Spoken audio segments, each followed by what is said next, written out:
Conservadores estão reagindo à cultura woke ao resgatar os modelos das icônicas séries norte-americanas. Eu sou Marcelo Pontes e este é o Verdade Política, um canal que busca revelar o filme preto e branco da nossa política.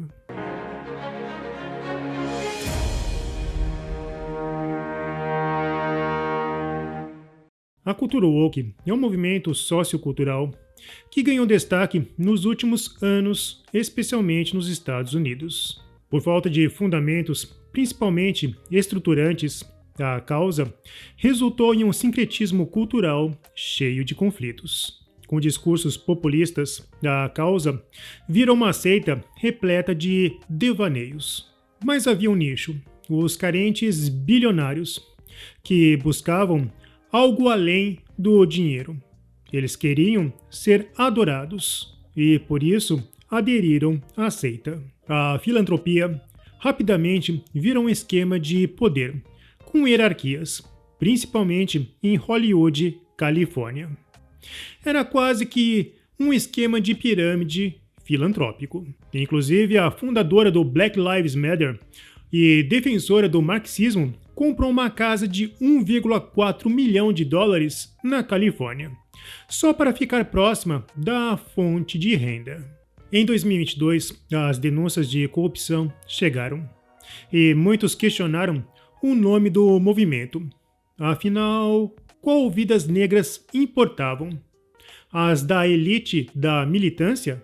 Nas telinhas, o ativismo correu solto. Roteiros fracos, sem profundidade e com muitos panfletos políticos. Por um momento, esse ativismo invadiu a Netflix, mas com uma brutalidade quase dominante, criando uma geração bastante confusa. A palavra woke é um termo derivado do inglês vernáculo afro-americano, que significa acordado ou despertado, mas os verdadeiros despertados foram os conservadores, que perceberam que aquilo era ruim em todos os sentidos. Vou falar sobre duas séries que descrevem bem esse ativismo exagerado. A série Samantha, a Feiticeira, produzida na década de 60, retratava uma feiticeira que decidiu viver uma vida ao lado de um norte-americano e ter uma vida comum. Samantha era uma mulher elegante e recatada, e representava a mulher norte-americana em seu verdadeiro empoderamento. Quem tem mais de 50 anos deve lembrar do seu movimento de nariz na hora de soltar um feitiço.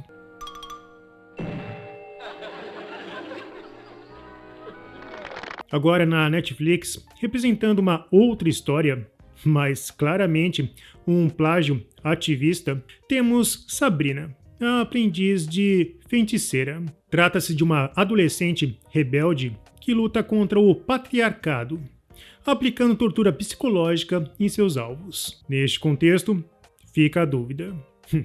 Você gostaria que seus filhos se inspirassem em Samantha ou Sabrina? É difícil decisão. Ser uma mulher recatada ou psicótica, cuja sombra é o próprio demônio. Outra série que desvirtuou a história original é A Tenda Vermelha, uma obra que saiu de um devaneio interpretativo. A escritora Anita Diamond simplesmente desvirtuou a história da filha de Jacó, Diná, descrita na Bíblia. Ou seja, o texto não é uma interpretação direta dos relatos bíblicos, mas sim uma reimaginação literária da escritora. Bom, segundo a escritora, Diná não foi estuprada por Siquém, filho de Amor, mas sim decidiu dar porque ela era empoderada. Do meu ponto de vista, o empoderamento da vulva não é empoderamento de verdade. Mas aqui eu quero denunciar o ativismo, que chegou a ter a audácia de reescrever uma história bíblica. E pior, relativizou o estupro descrito na Bíblia. Porém, a Netflix está sendo forçada a mudar, pois os conservadores deram basta ao modelo woke. As séries norte-coreanas estão ganhando amplo destaque na Netflix, a ponto de deixar as séries ativistas na playlist estante empoeirada.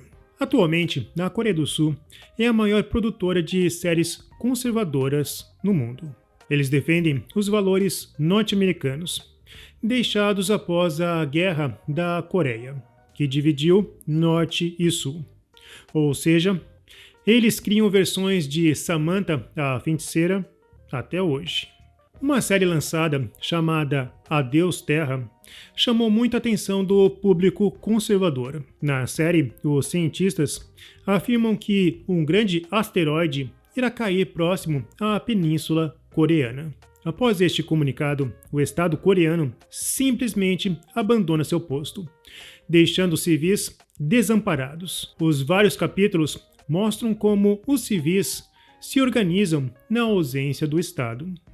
Entretanto, alguns órgãos do governo permaneceram, o que tornou a história interessante, pois descreve com maestria uma polarização pública. De um lado, havia aqueles que se colocaram como Estado dominador. Do outro, aqueles que entendiam o propósito do Estado, que é servir a população. Um grupo de militares se destacou por entender que o povo era o verdadeiro norte dos ideais do Estado, não o Estado em si. O final da série foi bastante intrigante, pois deixou algumas questões abertas. Entretanto, na série, uma idosa afirma que sonhou que tudo passou de um descuido do governo. E no final, ele pedia desculpas. Durante a pandemia, sentimos na pele alguns destes elementos. Entretanto, até hoje, os governos não se desculparam. É uma história de ficção, mas que fala sobre alguns aspectos bem reais. O mundo está mudando e o ser humano precisa se adaptar rápido. Entretanto, essa adaptação não pode abandonar o conservadorismo. Digo isso porque, mesmo que algumas coisas mudem, as fórmulas de sucesso não devem ser abandonadas. Ou pior, substituídas por modelos baseados em paixões e não na lógica. Bom, se você gostou desse vídeo, não se esqueça, curta, comente e compartilhe. Clique no sininho para você receber as nossas notificações. E vamos continuar na luta em prol da verdade.